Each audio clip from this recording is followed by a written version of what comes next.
Welcome back to Amplify My Impact. I wanted to just do a quick backstory and pre-frame for this next interview coming up with McCall Jones. And this one, we actually flip the script. McCall interviews me, but don't worry, I worked in some questions of my own and got her to share her mission and her backstory and all of her incredible talents with us as well. So buckle up, get ready to meet the incredible McCall Jones and her journey to change the world in her own way. Hello, I am Cassie Brown, and I am thrilled to welcome you to the Amplify My Impact podcast. After years of consulting and managing programs for some of the top entrepreneurs, CEOs, and marketers in the industry, I am on a mission to expand our contribution, to grow, scale, and create more so we can do and give more. This podcast celebrates entrepreneurs who are boldly stepping up to own their calling, expand their influence, and stretch outside their comfort zone, who've decided to stop playing it small, pick up the mantle of contribution, and serve at a higher level, to lead by example and light the way for others. If that's you, then get ready to amplify. There's a fire that burns inside your soul, and we're going to ignite it into a roaring blaze of unstoppable momentum. All right. Well, I guess I'll do a quick introduction, and then I'm going to pass it over to Miss McCall Jones. Welcome, everyone who's listening on the Amplify My Impact podcast. I'm really excited. We've had a little bit of technical difficulties. For you guys who are listening on the podcast, that's not going to be important at all, but we were intending to live stream the episode onto Facebook, but that's okay. We've got updates going in the background, and we've already decided we're going to do a round 2 of Facebook Live, because like the energy is insane. When you meet McCall, like you'll feel her heart and her soul and her mission and what she's working on. But this is a really unique kind of twisted episode here where she's going to be doing all of the interviewing and asking all of the questions. So I am going to pass it over to her and let her just take control of the full interview. She's going to share a little bit of her background and what she's working on and why she's doing this interview series. And I've promised to answer any question that she asks, be 100% honest, open, and fully transparent about everything. So I'm really, really excited. Over to you, McCall. Thanks so much. Okay, I'm so pumped to be here. A little bit of background on me, just so this kind of all makes sense. I was a child performer. Starting at the age of 8, I started performing regularly for crowds of 20,000 people. I would do Larry King galas, share the stage with like celebrities and experts in the entertainment space. Then when I was a teenager, I started acting, and I was in Disney's High School Musical 2 as a Sharpette, like the supporting cast. I made 3 other major motion pictures that are like on Netflix or whatever, and I made a lot of commercials, a lot of infomercials, and then I loved being on stage and I loved being on camera, but I felt this enormous pressure from all the adults around me, agents and producers and writers and kind of all the people involved. My parents, who were hoping that my success was their ticket to financial freedom. So every small setback for me, it felt huge to me, and it felt huge to the people around me. And from the time I was 8, I developed this performance anxiety, this really crazy intense performance anxiety that had less to do with crowds and more to do with, knowing that the adult bank account was depending on how each song and scene and audition kind of went. So it wasn't a great situation, but I wanted to keep performing because I loved it so much. So I developed like this really weird coping mechanism that made me a very strange 10-year-old. But I discovered that the more I studied my craft and why I was doing things, the less anxiety I had. So I broke down every move and like every gesture and voice intonation and things that people responded to, and I would write them in this little music notebook. And then every time I saw somebody that was better than me at any of these performance mediums, I would obsess over it. And I would go home and I would lay in bed and I would go through why were they better than me, how were they better than me, and break it down like move by move. And then once again, like scribble them in this little notebook. So I was becoming a student of everything that I was doing in hopes that if everything was taken from me one day, or if I failed it with, epic proportions, that at least I would know why I was disappointing everybody. It wasn't healthy. No, it wasn't healthy, but it was really great at developing this this library of performance skills. So one day I had an actress come to me and ask me if I could help her with an audition she had coming up. And I agreed to because we were friends, but honestly, this anxiety came back to me because I didn't know if I was going to be any good at it. So I felt like I needed to prove that I was adding value or changing something if I was going to feel okay taking her money. So the way that I decided to measure if I was making any difference is I was like, okay, I'm going to film a video at the beginning of our lesson, and I'm going to film a video at the end of our lesson, and we're going to compare the difference. So little did I know, this before after video system became the beginning of my entire business. So once I discovered that like all the scribblings and processes that I had created not only worked for other people, but it created like this ultra specific playbook of like all things presentation, all things performance. So once I discovered that like this worked on a huge level, I started taking more students and more clients and all the time filming these before after videos to make sure that every single lesson I was adding value, and every lesson had these same measurable results that first one had. So I've so far taught over 200 people these frameworks that I've, perfected and created for my whole life.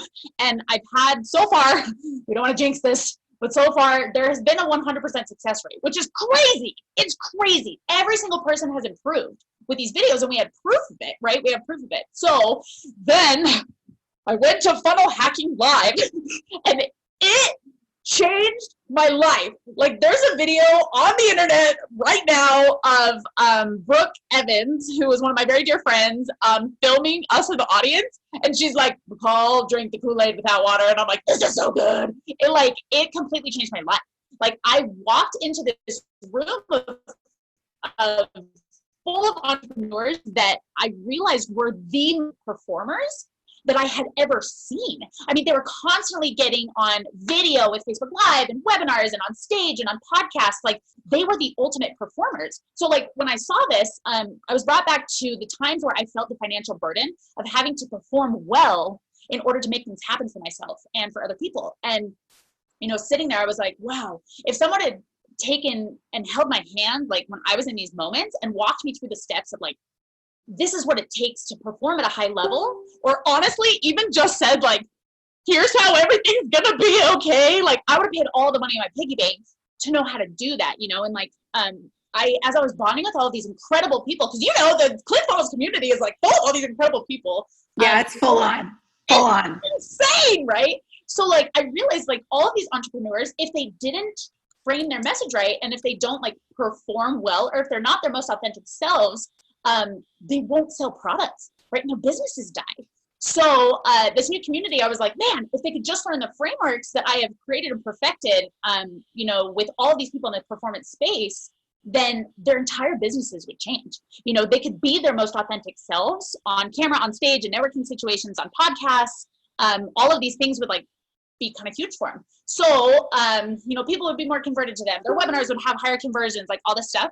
So I have started, in the last couple of weeks, working with these female entrepreneurs, and it's working. Like there's no disconnect, and my streak has not been broken. We are hoping this is not jinxed. Oh my gosh. So coming kind of back to me interviewing you, Miss Cassie, is so what I've been doing the last couple of weeks is there's a lot of different performance spaces in this entrepreneurial space, right? And like I've created frameworks from things to stage to camera, even like recording studio stuff, like Josh 40, what's up, man? Shout out. Oh my gosh, I love Josh. So great. But he was doing just like a live stream yesterday with his podcast, and I was like, ooh, here are recording equipment. Like I've put together a home studio kit for people in the past, because I've spent a lot of time in recording studios. Like there's just so many different things that I'm helping people with. I started with freaking Brooke Evans, who is a freaking rock star. Like anybody that knows Brooke knows that she is the freaking bomb. And like we had our first coaching call, and we have another one on Friday because we're going through like how to up her webinar conversions using these frameworks, which is awesome. And like I've been going through people's Facebook Lives, like they'll send them to me and be like, hey, can you give me feedback? Like, how can I make this more engaging? How can I do all these things? So I'm trying to perform high performance business coaches like yourself who are using like all of these visual performance mediums in your business. And I'm trying to find out two things. So the first one is what their goals are in their businesses, and two, where they're spending their money. Because if I can look for the points that I can like truly add value and not just like try to shove all my information like down somebody's throat and be like, take it, this is gonna be so great. You know, like if I can really find those pain points or the points that I can add value, like one, I won't have anxiety because I get anxiety when I feel like I'm trying to give somebody something that they don't want. And I feel like the community kind of as a whole can kind of be changed, you know, by using things like from acting and like from all these things that maybe people feel like don't apply, you know, and like as people are finding their voices and stuff, it's like, hey, listen, I have a system, you know, it's not charm, it's a system, you know. So my first question for you, Miss Cassie, I'm so excited. I want you to tell me about your business. And so we're going to do like kind of two things. So the first one is, what were your goals for your business in the year 2019? And how did you go about accomplishing those goals? Yeah, so pretty much the bulk of my 2019 was spent as a 2CCX, 2 Comma Club coaching coach. And before that, I guess in tandem, I did carry certain agency clients. But that was a pivotal year for me because I realized I needed to be able to serve more people. And to be able to serve more people, I could not multiply my time. I needed to multiply my strategy. So publishing had been something that I had struggled with like a few years ago. And it's still not like, I don't turn on the camera and like get really, really excited about it. But I'm really excited about the impact and the communication that I can reach by leveraging it as a tool. So I realized that I needed to transition more into group programs, online digital type of products and stuff like that. We launched a Facebook group. Facebook is sort of like, for me, like that as far as a publishing channel, like that's my go-to lane.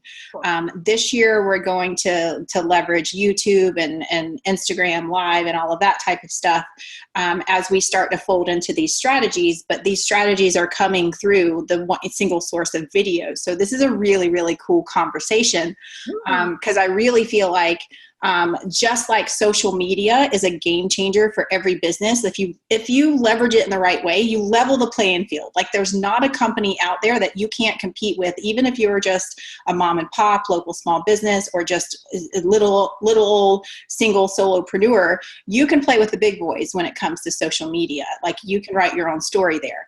But right underneath that, for me, is leveraging video. So I'm really, really excited about just not only the question, but where you're going with it and how you're leveraging your experience and your talents to be able to help people overcome that hump. Because let's face it, like video is the modern day stage fright. Like I'll never forget, I was at a retreat watching my friend Anthony Roden present, and he opened it up. He's like, live video is the modern day stage fright. And that is one of the biggest things for you to overcome in your business. And ever since then, I was like, I can't think of a better analogy of what people feel outside of the anxiety and pressure of making an income that will pay the bills and the mortgage. Like there's that added layer where it's like, holy smokes, strangers are watching me, and what am I going to say, and what are they going to think? How are they going to judge me? And then that just topples over a whole flood of mental obstacles. But by you creating a framework where they can confidently show up, be intentional with their message, I'm crazy excited about it. So it's super important to me to leverage. So like the where we're going in our business, we're launching the Amplify coaching program right now. We're literally mid-launch, Cool. and it's going amazing. And video is one of those things we're going to continue to leverage just to get the word out and encourage people to step into their purpose and make more impact. That is so cool. So with the goals of, your Amplify My Impact launch, are you, I know you're talking about like the coaching programs, and I know you have this awesome podcast. Yes. Are you mainly launching, I know you talked a lot about video. Are you mainly launching on video? Are you also doing, is it kind of what we're doing today of, the live stream and the podcast, and are you across all those social mediums kind of at the same time? Yeah, so it's a total layered approach. Last year, when you first start doing things, you tend to kind of make your life more complicated than it needs to be. Yep. the first time around. And so we're relaunching the podcast. We're rebranding it to align with Amplify My Impact. We debuted the season with Brace for Impact. And now I just feel like, our message is shifting. Like there's more of a bold responsibility to step up and to amplify. So as our messaging has, narrowed and focused, we want to align with all of the platforms. So that's where the podcast comes in. But it was also one of those things where I was scheduling interviews just like this, what we're doing on Zoom, but I wasn't live streaming them. I wasn't leveraging the power of video outside. I was literally recording the podcast interviews and then sending them out to the team. Shout out to Parker Woodward. That does an amazing job with the podcast, but it started to become one of those things like as more of the business grows, that's another layer that's taking time. Where we still had to publish, we still had to do live streams, we still had, to do other types of things to get people through, every level of experience. And so that's why when you had reached out about the interview, I was like, wait. This is a strategy that I've been needing to incorporate. I need to live stream anyway. I haven't been going live as much because of the launch and just because of having our head down and crazy focused. And I really wanted to make the time for you because I love what you're doing. I love that you're lit on fire in purpose to help other people amplify theirs, and I mean, that's my love language.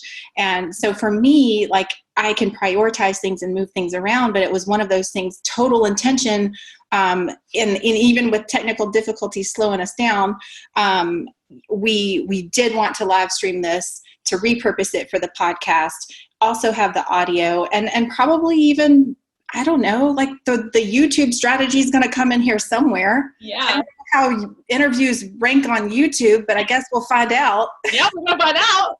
It truly, like, I can't tell you how cool it is that you're such a freaking boss lady that you're like, listen, I have time to do this and we are going to spread this across all platforms. I'm going to utilize all this stuff. Like, truly, you're a genius. No wonder you're coaching people. Like, this is amazing. This is so cool.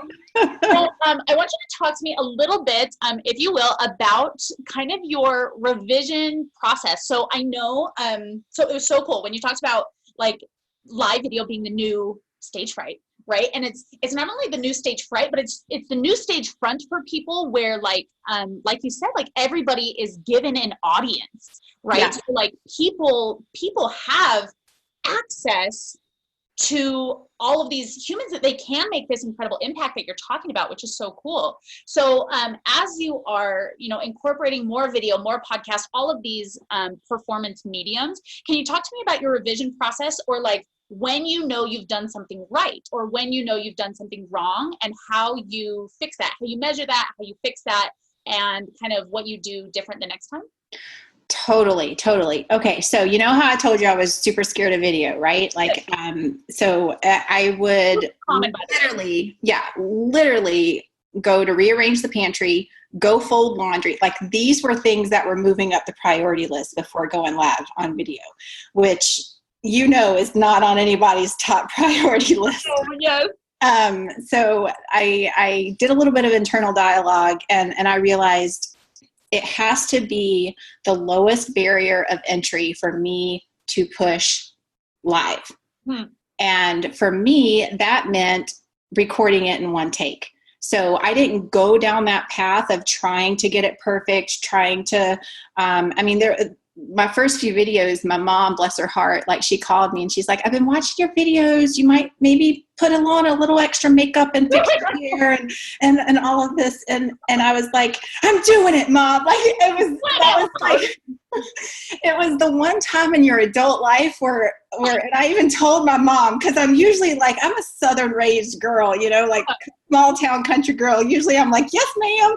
And, but I was like, I'm doing it. And I just want to show people that they don't have to have all of the fancy equipment. Like, you see what I'm wearing? I'm like, I have Apple earbuds right now, and I was like, I want them to know that they have a voice, whether if they have their makeup on or not. And And so like that for me was like, one, holy smokes, this is coming out of my mouth to my mom. And number two, I really meant it, you know? And so for me, for lack of a better terms, that was me throwing my hat over the fence, being like, this is what I'm committed to. This is how I'm going to show up. And if I'm going to do it imperfectly, I have to be okay with doing it imperfectly. So, but I did rewatch, like, so that anyone who has either started publishing or you haven't published yet, you know, there's two dialogues going on. There's the one internal in your head that's telling you no one's listening to what you have to say. This isn't important. Why are you doing this? I can't believe you did an again. Like all of that type of stuff. And then what's really coming out of here. And then our heart's about to beat out of our chest thinking, oh my God, when will this be over?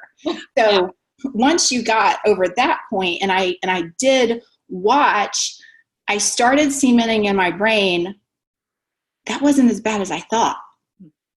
And as soon as I started replacing that story with all of the internal dialogue, and people would comment and they would say, thank you, I needed to hear that, or I needed to see that. And like, you know, thank you for sharing your struggle. Thank you for being vulnerable. I was like, they just want someone to be honest, you know, honest about the journey. So that was sort of like, that was my process.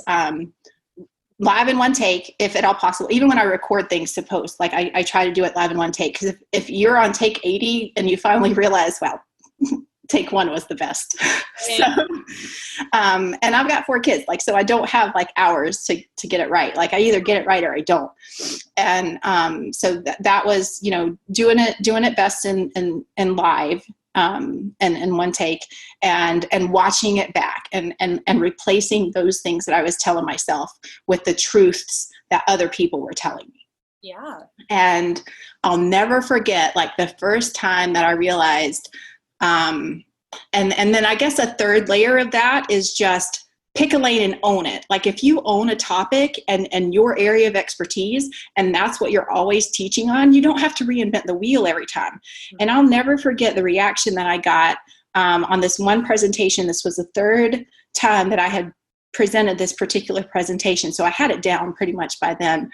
The reaction that someone had to it is what really lit the fire in me. I was like, I paid attention to their body language, to the way they reacted, to the way they leaned in, to the way they asked questions.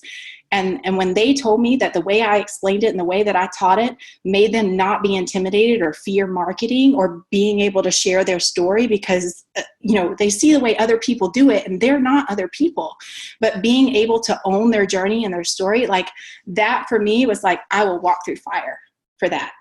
And that's that's all I needed. That is so cool. It, something that I found too, especially with talking to, you know, the performance coaches and with the people that I've already started working with, is finding this most authentic version of yourself. People, so I'm going to contradict somebody that nobody should ever contradict. I love Russell Brunson. Hey, what's up, man? You're the best. But I know, nobody shoot me. That's a great hook, by the way. Let's hold it there. Open loop. Everybody hold on, right? So he talks about doing the perfect webinar. So even Steven Larson, like I said, I'm swinging big here. I'm really sorry, guys. But, so 2 things that these people have said, who are incredible, right? Look, I'm still wearing my bracelet, Russell. Don't be mad. So Russell talks about the perfect webinar script, how you should do it 52 times before it's evergreen, before you automate it. And then Steven Larson, I believe, talks about finding your voice, right? And it's like, you just got to keep going. You just got to keep going. And the thing that I have found is like people finding the most authentic versions of themselves. I found this in all of the performance spaces. Sometimes practice is just not enough. Like it sometimes is, when I say sometimes, I mean all the time, but I'm having a hard time sticking to this because sorry, Russell, sorry, Steven, but it's all right. Let the gloves off, babe.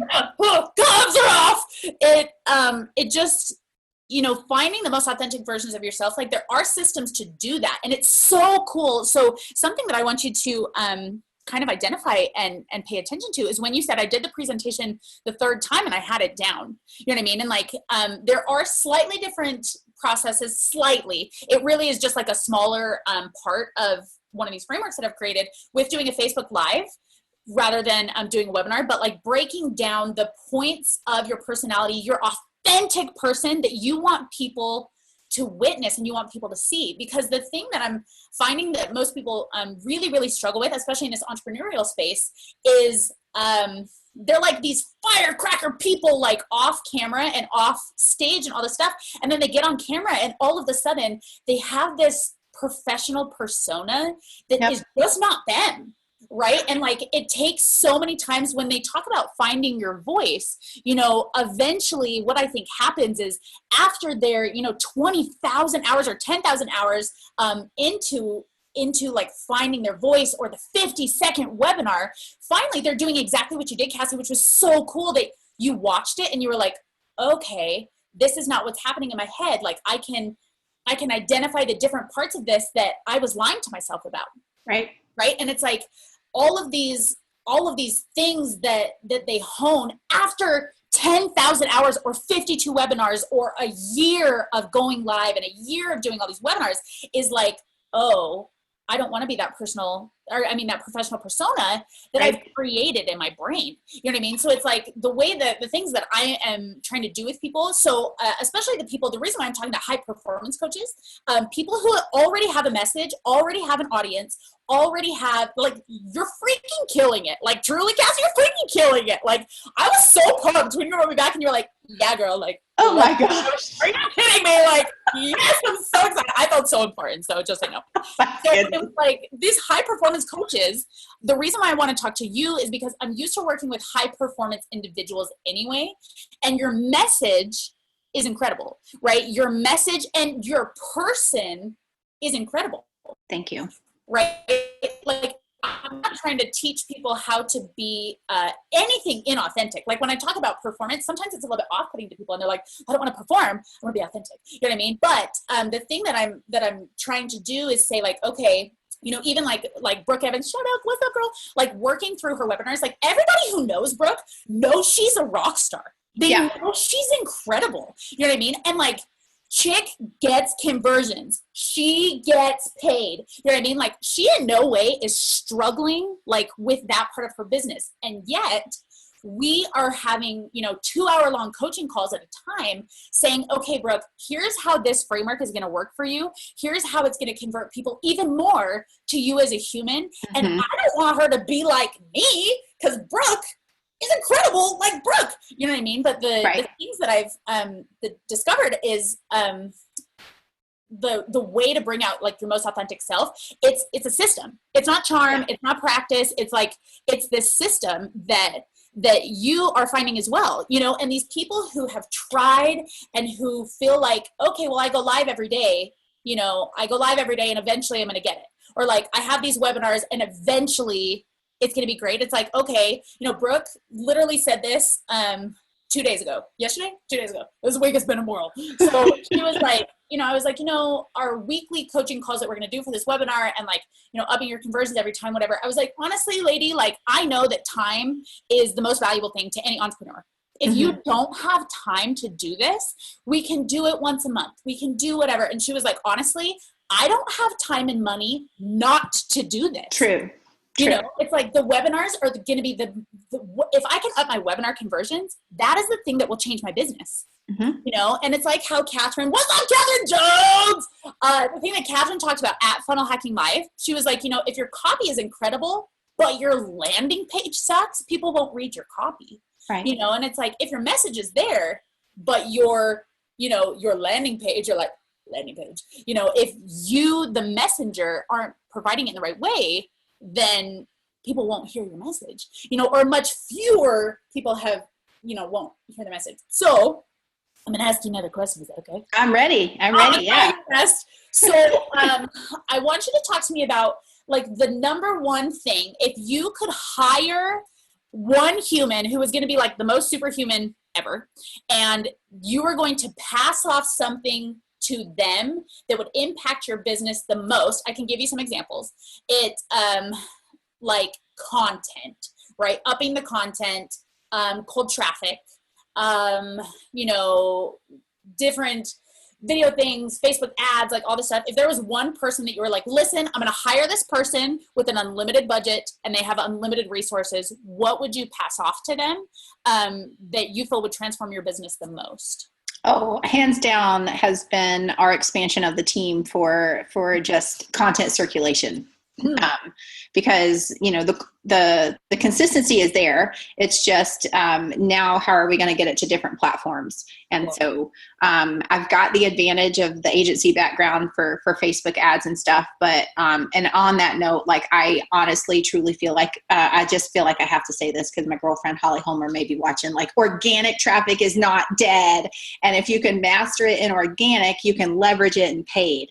Cool. So and for anyone watching, like once you get to that point of that, you know, that content machine of the duplicating the content but not being part of the noise, like truly adding value and your authentic voice to the game, I think then you're truly unstoppable. Wow, you're so freaking cool. Oh my God.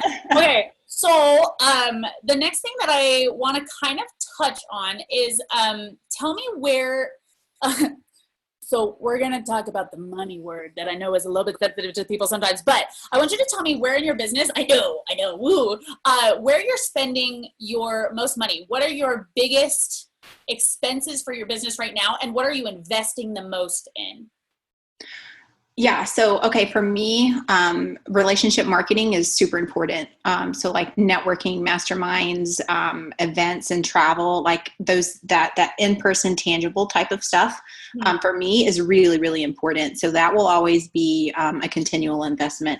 But I feel like it's sort of like a 3-prong, because you have to maintain certain margins. You know, obviously we have a family of 6, so it's one of those things where it's like a 100% cannot, like you can't operate a business where 100% constantly goes back into the business, but you have to be really, really smart and strategic about what you're doing. And so it's one of those strategies. If I know it's an event or an opportunity or something that I can leverage towards a future purchase, through a future purpose, then that's where the money's going. And I would say the second is team. Totally with, you know, buying back your time and being able to stay in your zone of genius. And then third is going to be that traffic component, that scaling component. Cool. So, can you talk to me about coaches that you've had in the past? Are you a coach gal? Are you like, I know you are a coach, but like, do you hire coaches? Or what was the last coach that you hired? Oh yeah. Still, I'm incredibly blessed right now for my original coach and mentor to be my partner in launching Amplify, Jorge Vasquez. Before that, like that was one of those things, before I invested in the 2 Comma Club, and that's when I was one of the things I was sharing about, like as a network and a support system, and like you know, you really are who you surround yourself with. So it's one of those things where it's like pay attention to your environment. It may not be that for you. There could be another group or something like that, which, you know, that's where I started. It's not where I'm at anymore. But I was really, really extremely blessed, and I didn't know that I needed a coach, to be honest with you. And I'll joke, and I've joked with Jorge, so I know I'm not going to hurt his feelings, but like I didn't want him as my coach. So it's so funny because you talk about what you don't know.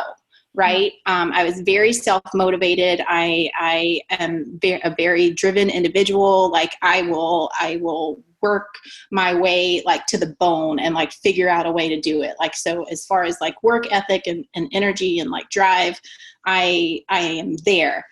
So, and I'm pretty positive, like I have really thick rose-colored glasses, and, but I did not realize how much I needed a coach, and it totally changed my perspective on everything. And it made me realize how I was self-sabotaging myself in a lot of areas. And then the work that we've done in the past couple of years, like I really feel like I've shifted into an unstoppable mindset. That's not to say that the fear and the nerves and the doubt and everything, it doesn't bubble to the surface, but like courage outweighs it every time. Okay, cool. So can you talk to me about when you said you were self-sabotaging yourself, what was happening? Oh my goodness. Well, you remember when I talked about I would rather do the laundry or rearrange Yes. like if I didn't have, Jorge like kicking my butt into gear, and he was like, but you said you were going to publish, and like, you don't have to, someone else's voice can get out there and impact the people. Like, you don't have to do it. And I was like, like, You're so right. I love you, but I hate you, and I'm going to do it, so it was one of those things where it's like, I mean, he just taught me how to flip the scenario and change my frequency and realize that all of the energy that we have, either the nerves or, the excitement, it's how we treat that frequency of energy. So for me now, when I get nervous, I just like do that mental shift of this is an excitement. And, the impact is more important than how I'm really feeling right now. So it's a lot, it's outward projection a lot, but it's just one of those things where it's like, I'm so incredibly thankful because it's just opened up a lot. The internal dialogue, like it's went down a lot. I don't think it ever truly goes away, but you learn to identify the truth, Yes, you learn to be like, stop saying that, I'm proud of myself.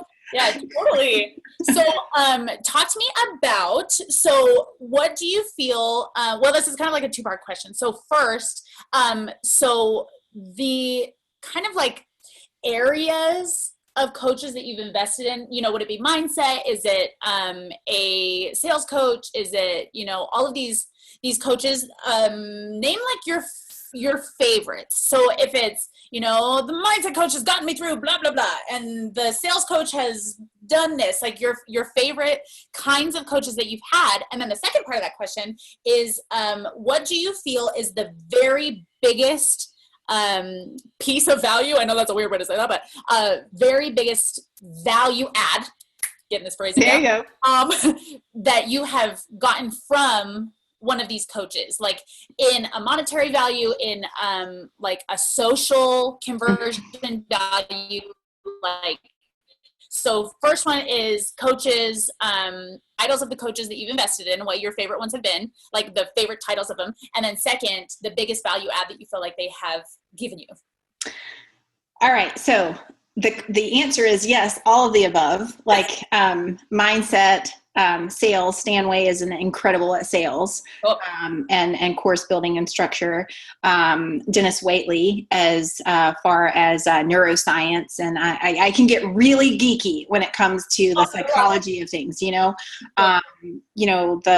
The books that I've studied and stuff like that. Viktor Frankl, like huge.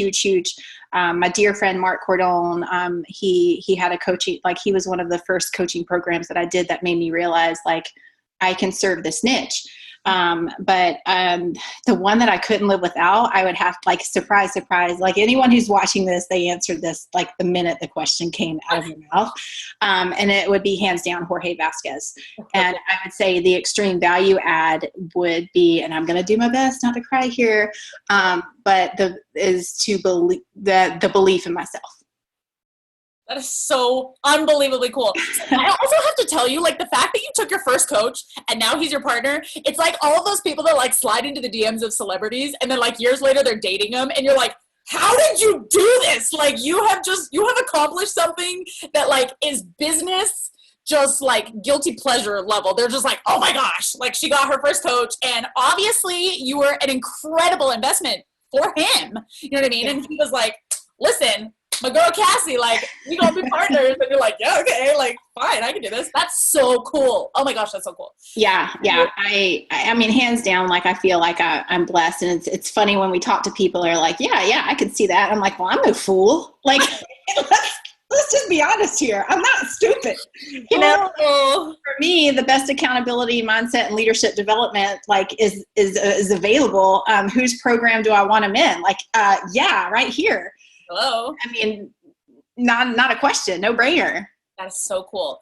Okay, so I have a couple more questions for you, and then I'm going to turn the time over to you to ask anything you feel like I have missed and all that stuff. So my final couple questions are,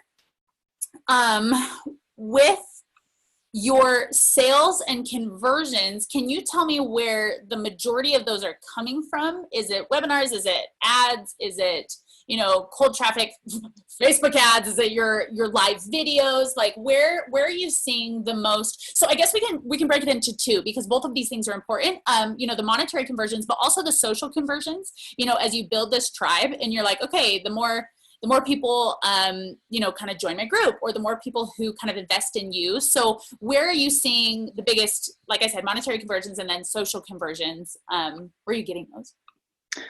Oh, hands down, word of mouth, personal relationships. It's all in the live events, the connecting, the Facebook lives. Like they all come together. For me, like my background over 10 years ago, I was a wedding photographer, and the same way I grew my business then is the same way I grew my business now. And that's why I'm like, organic marketing is not dead. Yeah. If you treat people like people and you get them consistent results, they talk to other people. I mean, the vehicle. Mind blowing. But that hands down, the relationship equity, and just truly, like, day in and day out, the consistency of being able to show up and truly caring about people and their results. Like for me, that is 100% where everything comes from. And even like, it's like I talked to you about the folding in of the strategies and the different platforms and stuff like that. Like, even if they do come in different ways, like I'm going to love the heck out of them, so that there is a relationship, but before there's even like an offer. I'm a big proponent of teaching everyone to create that communication and that connection. So you're technically never selling to cold traffic again. Wow. I hope that answered your question. That's amazing. That's so cool. Okay. So, are there any questions? Well, one, anything that like you wanted to talk about that I have not asked you? And then second, like any questions that you have for me? They can be performance-based. They could be just like, whatever. Any questions that you got, girl? So I got questions. Yes. I got questions. I almost feel like we do need to do a part 2 where this could be like dueling interviews, because I'm like, yes, like I do. Thank you for giving me the opportunity to ask questions, because usually I'm the one that gets to ask everything. But I really want to talk about your mission, because I think it's extremely important, and it's very heart-centered, because like, let's face it, like I carry the burden like of my family and the success, the amount of success that I want to have, to retire my husband. 8 years ago, he was diagnosed with a brain tumor, and we've had surgery, and like, it's been a journey. Right. And that's one of the things I want to remove from him.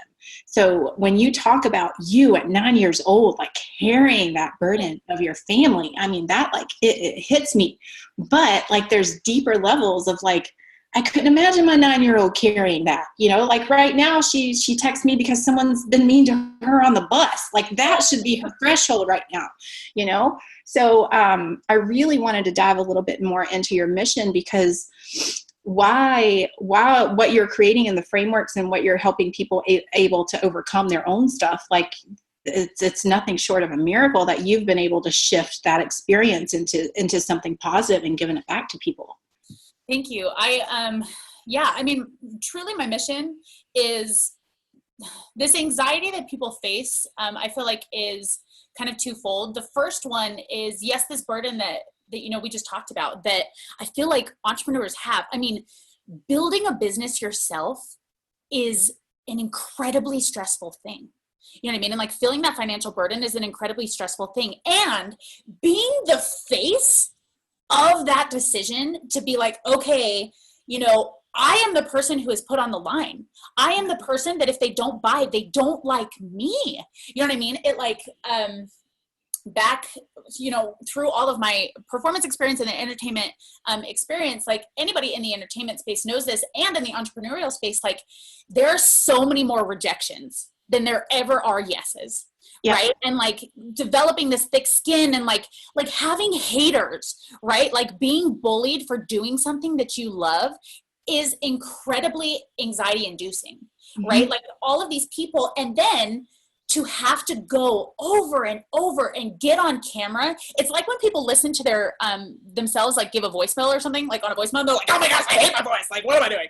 Right? It's like you have to face these fears over and over again. And like when I started seeing, even with like that very first lesson that I had, when I saw these measurable results, the thing that was so cool for me was not that I was the one that was adding the value, like, bow to me, I am adding value to your life. It was so cool to watch this person learn from themselves, right? They watched their before video, and when we filmed their before video at the very beginning of the lesson, and this has happened every single lesson I've ever done, they're proud of it. Right? I'm not trying to take people from a place that like isn't their very best, but then we work on it and they watch their after video, and like to see their face light up of like, I accomplished that. Like, look at me freaking go. Like, I used this system, and it wasn't this mystical, like, you gotta have charm. Like, oh, you gotta practice and like all that stuff. And that's why I say that, like, yes, you can get farther with practice, but you can't get all the way there with practice alone unless you want to spend 5 years doing one thing. You know what I mean? And like entrepreneurs don't have time to do that. Entertainers in general, they don't have time to do that because the rejection is so heavy to have to refine their process over such a long period of time. It like, yes, it weighs on you financially, but like it weighs on your soul to like look at something and be like, oh, that wasn't me in that video though. Or like, man, that webinar, like everybody left 30 seconds into it. You know what I mean? All of these fears that I'm finding with this, this entrepreneurial space that or like the ClickFunnels space, especially that I'm so new to, it's like, it's incredible how similar it is. It's the exact same as all of these entertainers, right? Because they are their business. They are their business, and they're having to take all of this anxiety and push through it because the business depends on it. You know what I mean? So it's like all of this anxiety that I had growing up, I figured out ways like even, so what's up, Catherine? I'm going to tell them something. Really sorry if I'm not supposed to say this. Really sorry, but listen, I've already come for Russell. I've already come for Stephen Larson. Like, yes. Video. Oh my gosh. So like, so I deal with stage performers a ton.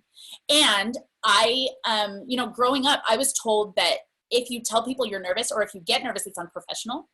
And so I not only was nervous, but it was like this meta stress that I was like, oh, but I have to pretend like I'm not nervous, and then I have to tell people I'm not nervous, and like all this stuff. So the things that I share with people, and the thing that I shared with Catherine, that you'll know if you watch her last couple vlogs, she did not take my advice, but it's cool. It went really well. It was great, but it was dealing with the anxiety beforehand. It's something that you have to practice being nervous. You just have to practice it. It doesn't mean that it goes away, but if you teach your body how you're going to deal with that, and you teach your body before you get there that it's going to be okay, right? Like on video, on stage, all the stuff. So Catherine gets to the stage and has this fog machine and forgets to breathe because she's holding her breath so that this fog doesn't get into her lungs, right? So before she went on stage, I pulled her aside in the bathroom because she knows I work with all these performers and whatever. And I was like, okay, can I give you a little bit of advice? And she was like, yeah. And I was like, okay, when you're backstage, you need to take very deep breaths, because physiologically we need to lower your heart rate, right? It doesn't mean that the nervous energy is bad. Nervous is not a negative thing. It's just a thing. Right? It's not something that it's just a reaction of your body. So channeling that nervous, like you said, into excitement is very important, but the excitement can still be a little bit overwhelming and can still make you shake, right? So learning to deal with that excitement, yes, mindset wise, because it's incredibly important, but physiologically as well. It's like, okay, the more excitement and energy that you have, we don't want it to go away. We want to channel it, right? So you're going to take very deep breaths, at least 3. You're going to hold it. Like the more nervous you are, you're going to hold it at the top and you're going to breathe out. You're going to keep doing this. And every time you do your speech, you're going to practice this breathing system so that your body is used to lowering your physiological system. Then right before you go on stage, and like Catherine didn't need this, let's be honest, like she was going to crush it. She knew this. Oh yeah, without a doubt. Going through the process, you know, I was like, right before you go on stage, you remind yourself that you love this. And you remind yourself that you're going to crush it, and you get your brain any negative thought that could come in. And like Catherine has shared this with me now since, like, there were no negative thoughts. Like, she knew she's a freaking queen. Like, she knew she was going to crush it. So, like, really, this was more for me being like, listen, I know all the performance things. Let me give you advice. Right? Like, she did not need it, because she was like, freaking that pose when those doors opened. I was like, work it, lady. Right? She's incredible. But having these experiences and being like, okay, all of these people feel anxiety. All of these people feel this energy, and all of these people feel this pressure. And I've had to deal with that and be a functioning human. You know what I mean? And like, I've had to figure it out with different levels of support systems and different levels of, you know, anxiety and people expecting things from me, that now I have learned, like that's a small example. Like, I've learned how to control my physiological system so that when the anxiety comes, I know how to deal with it. Right. You know, and like on video, when your brain starts telling you this is how it should be, I call it a professional monster, or the professional persona we talked about before. There are things that your brain says, this is how a professional should act, and this is how a professional should sound. And unfortunately, it never ends up the way that you want it. Right. That's why, like, when you watch back a video, you're like, oh my gosh, why did I do that? You know what I mean? So, yeah. So like finding the similarities in the entertainment. I don't even know if I'm answering your question, girl. I am rambling. You get me excited about something, I just go. It's like, it's finding the connections between everything that I have felt for the last 20 years and helping other people, being like, listen, it's going to be okay. Right. And like, I'm going to teach you a science so that it doesn't feel like this magical, mystical thing that nobody can solve, right? Everybody always said, like, McCall, you have it. And I was like, that's bullcrap. What is it? And they were like, you have the it factor. And I was like, that's bullcrap. What is the it factor? If you couldn't give me, I mean, now I've told you, I was an obsessive 10-year-old. I was a freaking weird kid, right? And it's like, if you couldn't tell me what the system of making it was, I didn't want it. You know what I mean? I was like, I don't get that. And because of that, I was like, okay, what did people respond to? When I did this with my voice intonation, how did that make me look? How did that make me sound? When I did this on stage, how did people respond to that? You know what I mean? Like you said, like with your webinars, you saw when people leaned in. You saw when people responded. Like, I had books and books of notes of me being like, okay, when I do this with my eyebrow, it increases my friendly nature with people. You know what I mean? And like psycho 10-year-old, right? I totally get that. Total psycho 10-year-old. But it's like figuring out those systems and being like, okay, there's a science. You're not alone. And you don't either have it or you don't have it. Or like, you're not good on video or bad on video. It's like, friends, it's just a process you have to learn. You know what I mean? And you have to break it down in a psycho way. Hello. But you don't have to, because guess what? I already have. You know, so it's yeah. I don't even know if I answered your question. Proceed. No, you totally did. Because like honestly, there's two things that rise to the surface when you were talking about that, is like your fire is activating people and to their fullest potential.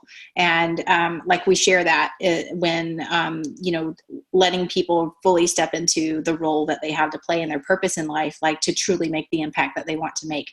And then number two is like, you are probably one of the most self-aware people that I have met on the planet. And it's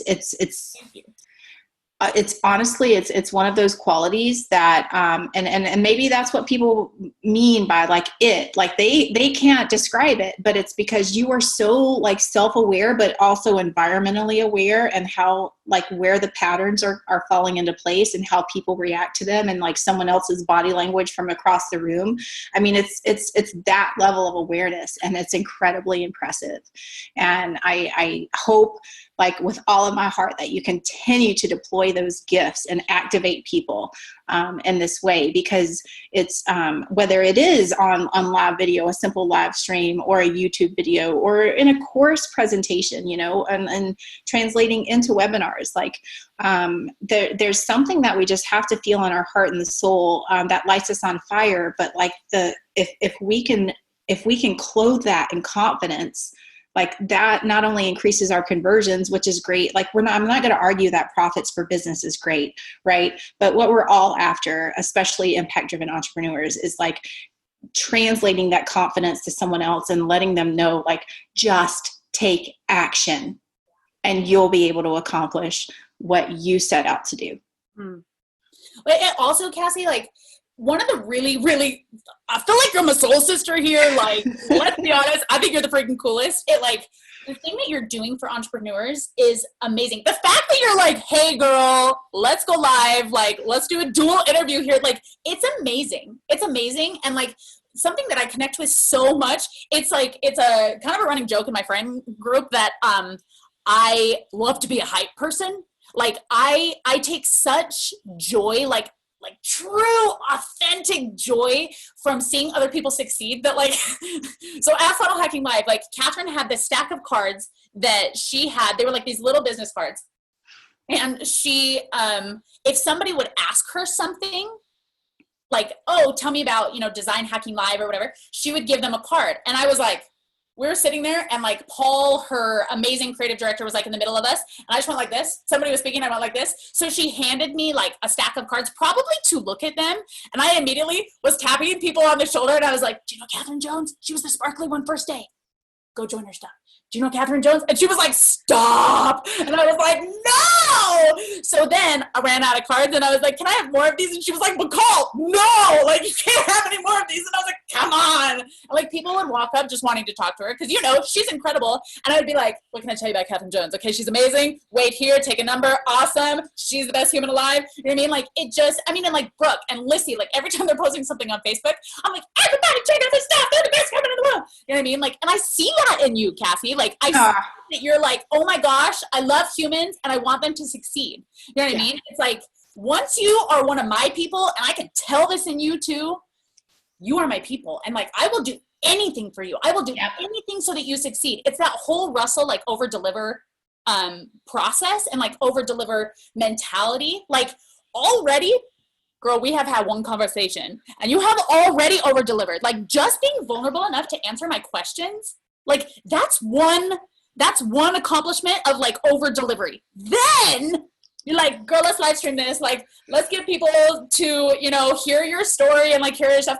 Already over delivery. Like, you have been a hype person for me when, girl, we didn't meet until we did this video. You know what I mean? Like, I just think you're the freaking coolest. Truly. No, I think it would probably be like when we do this round 2, we'll bring our personality test to the table because I feel the same. Like, I think that's one of the biggest things that I struggle with too, because I am very open and honest and vulnerable. So I am like 100% in. So like my Achilles heel is those types of people that will take advantage of that. And I've had to learn over the years to not change who I am at my core, but just my BS meter needs to get a lot better.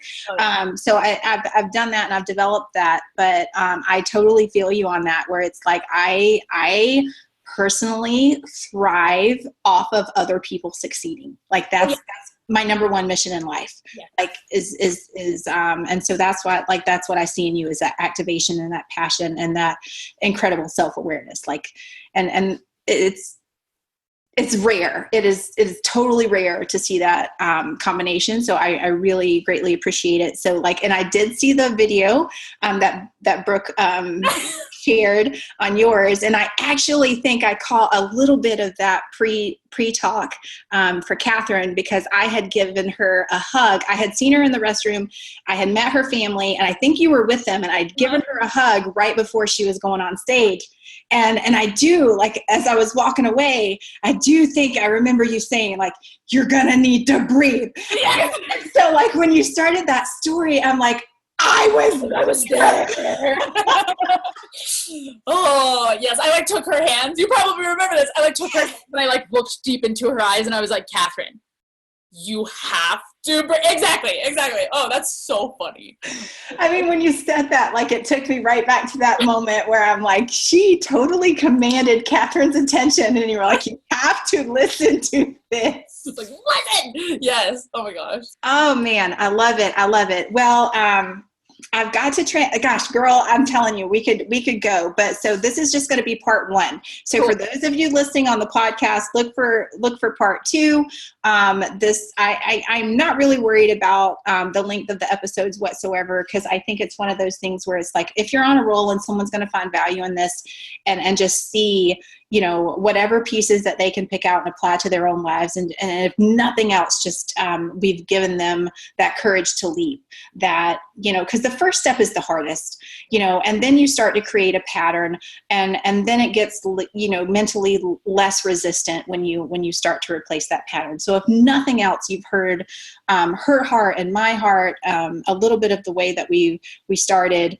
And it's one of those things where it's like, you can struggle reinforces your capacity to succeed. So like, if you're listening to this or you're watching this replay and you're like, oh, because I've even had conversations, they're like, Cassie, you're in such incredible momentum and you're always celebrating, and I'm just not there. I'm not there. And if you're not there, it's okay. Lean into that, because that is what's going to give you the strength to endure to get there. Yeah. And so I just wanted to say that piece before we closed out everything, because no matter where you're at on your journey or what you're doing is one, just having, the tenacity to be like, I am not done yet, and even if you are just starting, it's like that small little leap. Like, a lot of people talk when they start to get to a certain level of growth, like, especially there's this incredible book called U Squared, and it talks about those quantum leaps forward, like increasing your capacity of growth. Well, before you can increase your capacity to growth, you've got to master those tiny little baby steps, right? And so if all you're doing is focusing on that tiny little baby step, then go for it, because it's still going to get you further than just staying still. So thank you so much for spending time with me. I look forward to round two. You're the friggin' best. I have a really quick thing, if that's okay. Yeah. For your listeners and for your humans, I created like a little thing. It's just a little thing, right? So, just this little thing. It's pretty awesome. I've already seen it. It's awesome. Okay, cool. So, for the first, I think it says 7. I think I'm going to move it to 10 because, girl, we hope to get the audience here, right? So, for the first 10 people, so I've done this for a couple other people as well. It's a free, it's like an evaluation, a breakdown of your last, so I say Facebook Live, but really it can be a Facebook Live or webinar. So it's the first 5 minutes or a 5-minute chunk of that. And I go through and I break down my framework and I say, hey guys, this is the most engaging part of your video. Here's why, right? And here is what we're going to do to increase your, charisma, if we want to call it that, but here's where we're going to increase your authenticity. Here are the specific things that we're going to do that way. And I give them a full breakdown. So my breakdown's usually 15 minutes for the 5-minute thing. And then I do have a free course that it's so small, but it's the free course. It's called the First 15 Seconds. So it's a 3-part video course that will teach 3 tactics that you need to use basically to get people to watch your videos and stay on your videos. So they can find that at charismahacking.com. And honestly, I just it's like I said, Cassie, I just freaking want to see all of, especially the people that you're connected with. Now they my people. I'm exactly. Yes. You're freaking my person because she's the best, right? I want to help your people. I want to help you in any way I can. I truly just think you're the freaking coolest. So if we together could help people succeed, Cassie, freaking let's do this. It's on. It's on. Consider it done. Thank you so much for being so incredibly generous. So that's charismahacking.com, right? Okay. All right. So, and if you're listening to this, obviously you're on the podcast. If you're driving, drive safely. Don't do it right now. If you're watching this on the live stream, go try your luck. This is still baby. Yeah, okay. Try your luck. Oh, and round 2, girl, we'll do it again.